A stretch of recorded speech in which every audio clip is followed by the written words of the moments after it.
The morning sun glints off the polished Tesla as Angela Richardson pulls into her usual parking spot at Burlington County Courthouse. The autumn air carries the scent of fresh coffee from the corner cafe, where she often holds informal business meetings. At 42, Angela has built her real estate empire through careful observation and strategic patience, turning Burlington Property Group into a powerhouse of innovative public-private partnerships. Today, she's dressed more casually than usual, a deliberate choice. Her charcoal blazer and silk blouse are designer but understated, her natural hair styled elegantly but simply. The parking spot, marked reserved for Burlington County Administration, has been hers for the past month, though the new signs haven't arrived yet. Officer James Chen, fresh out of the academy and eager to prove himself, approaches her car with measured steps. His ticket pad is already out, pen poised with authority. "Ma'am, this is a restricted parking area," he announces, voice firm but professional. Angela reaches for her leather portfolio, which contains all the proper documentation. "Good morning, Officer Chen." She reads his nameplate, offering a warm smile. "I actually have the paperwork right here. You can present that documentation in traffic court." He interrupts, already writing the citation. His training tells him to be firm, to avoid getting drawn into explanations that might just be excuses. Angela observes him quietly, noting his dedication to procedure. She could make a quick call to the county administrator or show her ID badge for the building's ownership group. Instead, she accepts the ticket with graceful poise, tucking it into her portfolio. "Thank you, Officer Chen," she says sincerely. "Have a wonderful morning." As she walks toward the courthouse entrance, her heels clicking softly on the pavement, Angela checks her watch. The traffic court session begins in 2 hours, just enough time to finish her property inspection and prepare for the afternoon's executive meeting. Some lessons, she knows, are best learned through experience rather than intervention. The citation in her portfolio will set the stage for one such lesson. Traffic court begins precisely at 10 a.m., as it has every Tuesday for the past 15 years under Judge William Thorne's watch. The wooden benches creak with the weight of anxious citizens, their whispered conversations creating a gentle hum throughout the historic courtroom. Morning light streams through tall windows, illuminating dust motes that dance above the polished oak barriers.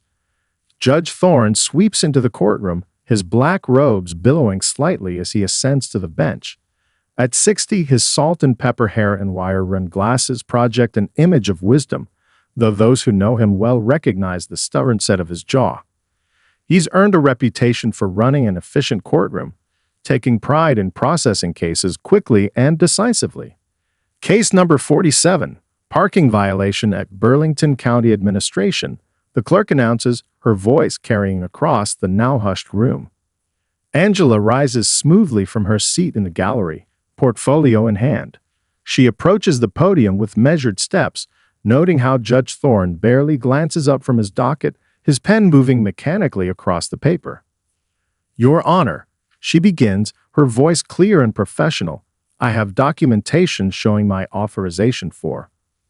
"Were you parked in a restricted space on county property?" Judge Thorne interrupts, still not looking up. His fingers drum a steady rhythm on the bench, a habit that usually signals his impatience. "Yes, Your Honor, but as the owner of." A simple yes is sufficient, he cuts in, finally looking up. His gaze skims over her dismissively before returning to his papers. The sign clearly states reserved for Burlington County Administration. "Unless you're employed by the county." Angela opens her portfolio, ready to present the property deed and partnership agreement, but Judge Thorne's raised hand stops her.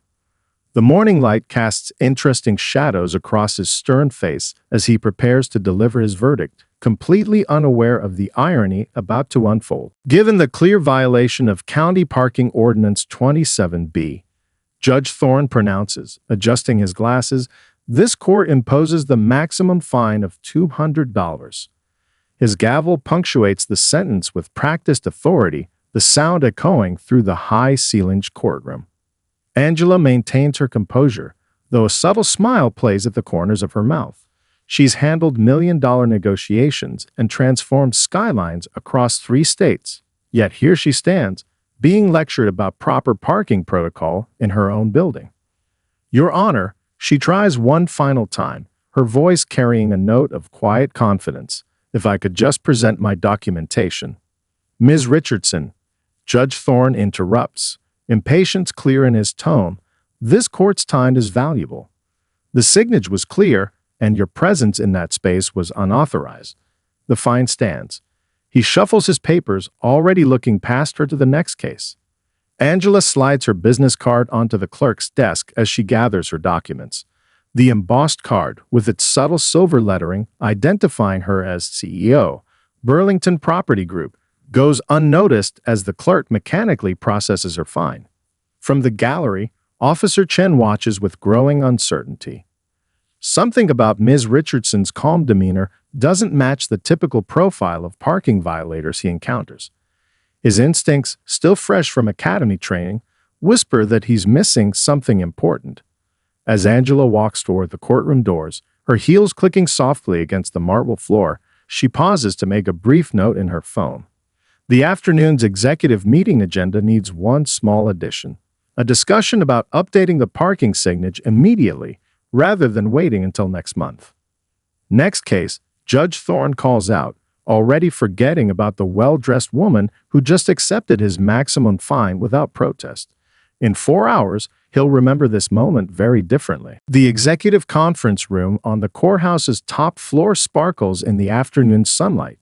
Recently installed floor-to-ceiling windows offer a commanding view of downtown Burlington, while state-of-the-art presentation screens line the mahogany walls. Judge Thorne arrives 5 minutes early, as always, choosing his usual seat near the head of the table.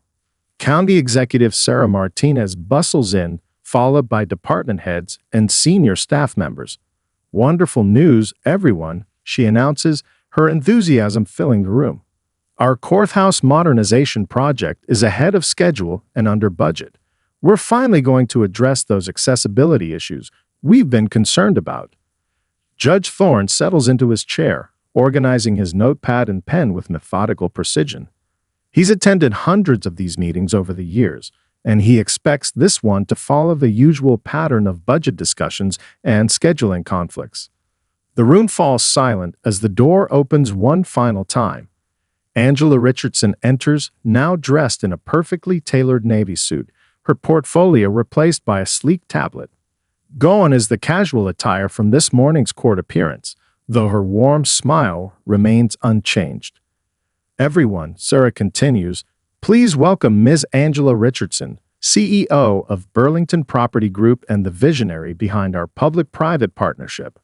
Her company's acquisition of this building has already saved the county millions, and today she'll present her plans for the next phase of improvements. Judge Thorne's pen slips from his suddenly rigid fingers, clattering against his untouched notepad. His eyes dart between Sarah and Angela, the morning's events replaying in his mind with startling clarity. Angela moves to the head of the table with graceful authority, her tablet connecting seamlessly to the presentation screens. Thank you, Sarah, she says, her voice carrying the same quiet confidence it held in traffic court. Before we begin, I think we should discuss updating the parking signage. There seems to be some confusion about designated spaces. The judge's face flushes as he notices several colleagues glancing his way. Officer Chen, standing by the door for his first-ever executive meeting, studies his shoes with intense interest. Images of transformed government buildings flow across the presentation screens as Angela guides the meeting with practiced ease. In Philadelphia, we reduced energy costs by 40%, she explains, gesturing to a before and after comparison. But more importantly, we increased public accessibility by 60% while maintaining security standards. The department heads lean forward, captivated by statistics that translate directly to budget savings and improved public service. Even Judge Thorne finds himself nodding as she outlines plans for modernizing the courthouse's entrance plaza, though he's yet to make eye contact with anyone. Our research shows that 20% of Burlington County residents have mobility challenges. Angela continues, switching to a detailed floor plan. The current ramp system, while technically compliant, creates unnecessary difficulties. We propose a gentle slope integrated into the landscaping, maintaining the building's historical character while making it truly welcoming to everyone. Sarah Martinez beams from her seat, watching her colleagues' enthusiastic responses. The project she championed against initial skepticism is proving even more successful than anticipated. Ms. Richardson, she interjects, could you share the timeline for the security checkpoint improvements? Angela smoothly transitions to the next slide, revealing a sophisticated design that would streamline entry procedures without compromising safety. We've developed this system in consultation with Courthouse staff, she notes, acknowledging Officer Chen with a gentle smile. Their insights have been invaluable. The young officer straightens proudly, his morning uncertainty transformed into appreciation for being included in the planning process. Around the table, other department heads begin sharing their own observations and suggestions, their initial formality melting into genuine collaboration. Throughout the discussion, Angela weaves each comment into a coherent vision for the courthouse's future. Her responses demonstrate not just technical expertise, but a deep understanding of how public spaces shape community experiences. The building isn't just a structure to her. It's a vital part of the justice system's accessibility and dignity. As Angela outlines the final phase of renovations, Judge Thorne finds his attention drawn to his reflection in the wall-to-wall windows. 30 years on the bench, and he'd prided himself on being fair and impartial. Now, watching himself in the fading afternoon light, he sees what others must have seen in court that morning. A man so certain of his assumptions that he hadn't bothered to look beyond them. The meeting continues around him, but his mind replays the morning's traffic court session with painful clarity. He remembers interrupting Angela's attempts to explain, dismissing her documentation without a glance, assuming she couldn't possibly belong in that parking space. Each memory lands like a gentle rebuke against his professional pride. Judge Thorne, Angela's voice breaks through his thoughts. Would you be willing to share your perspective on the proposed changes to the courtroom layout? Your experience would be invaluable to the design team. He looks up, startled by the genuine respect in her tone. Despite his earlier behavior, she's offering him a chance to contribute meaningfully to the project. Around the table, his colleagues wait expectantly, unaware of the morning's interaction, but conscious of his decades of experience. Drawing on years of courtroom management, Judge Thorne finds himself engaged in a detailed discussion about sightlines, acoustic considerations, and jury comfort. Angela notes his suggestions on her tablet, asking thoughtful follow-up questions that demonstrate her genuine interest in his expertise. Through the exchange, he notices something that had escaped him during traffic court: the quiet intelligence in her eyes, the careful consideration she gives each response, the way she builds consensus rather than demanding agreement. The same qualities had been present that morning, he realizes, but he hadn't bothered to see them. As the meeting concludes, department heads file out of the conference room, energized by the plans for their modernized courthouse. Angela gathers her materials unhurriedly, sensing Judge Thorne's lingering presence. The late afternoon sun casts long shadows across the polished conference table between them. Ms. Richardson, he begins, his voice carrying the weight of 30 years on the bench, yet softened by humility. I believe I owe you an apology for this morning's proceedings. Angela sets down her tablet, giving him her full attention. Would you join me for coffee, Judge Thorne?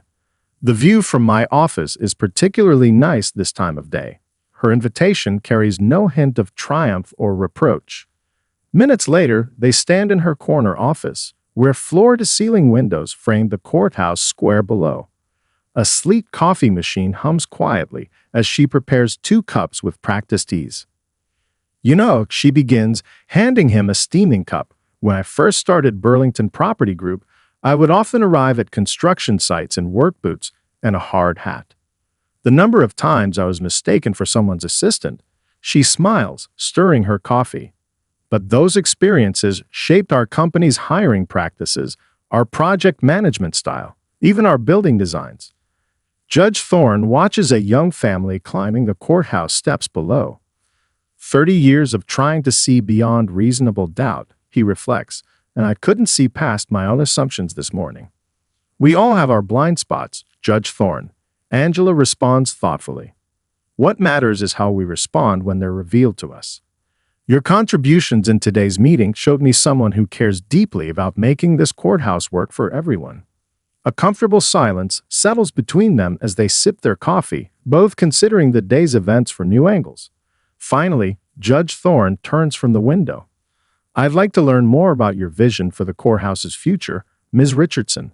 Perhaps we could make this coffee meeting a regular occurrence. 6 months later, the Burlington County Courthouse stands transformed, not just in its physical appearance, but in its entire atmosphere. The new entrance plaza welcomes visitors with gently sloping pathways winding through carefully tended gardens. Inside, natural light streams through restored windows, illuminating modern security checkpoints where Officer Chen and his colleagues greet visitors with professional courtesy. Judge Thorne sits in his chambers, reviewing a new training program designed to help court officers and staff recognize unconscious assumptions. The initiative, born from his regular coffee discussions with Angela, has already been adopted by 3 neighboring counties. A knock at his door reveals Angela, today dressed in an elegant charcoal suit that matches the building's new sophisticated aesthetic. Ready for the ribbon-cutting ceremony, Judge? She asks, a warm smile playing at her lips. Together, they walk through the building they've both come to see differently. The weekly coffee meetings in Angela's office have evolved into a productive partnership, with Judge Thorne's judicial experience complementing Angela's vision for accessible public spaces. Outside, a crowd gathers for the ceremony. County Executive Martinez beams as she addresses the assembled guests, proudly noting that wait times have decreased by 40%, while public satisfaction scores have doubled. Angela stands quietly to the side, watching Judge Thorne take the podium. 6 months ago, he begins, his voice carrying across the courthouse square. I learned that true justice requires us to look beyond our first impressions. This renovated building represents more than modern convenience. It stands as a reminder that everyone deserves to be seen, heard, and treated with respect. His eyes meet Angela's in the crowd, sharing a moment of understanding. That morning's parking citation, now framed in her office, has become a symbol of how small moments can spark lasting change. New signs clearly mark the parking spaces, but more importantly, new attitudes mark the way justice is served within these walls. As applause ripples through the crowd, Angela notes with satisfaction that the courthouse has become exactly what she envisioned, not just a building, but a bridge to better understanding.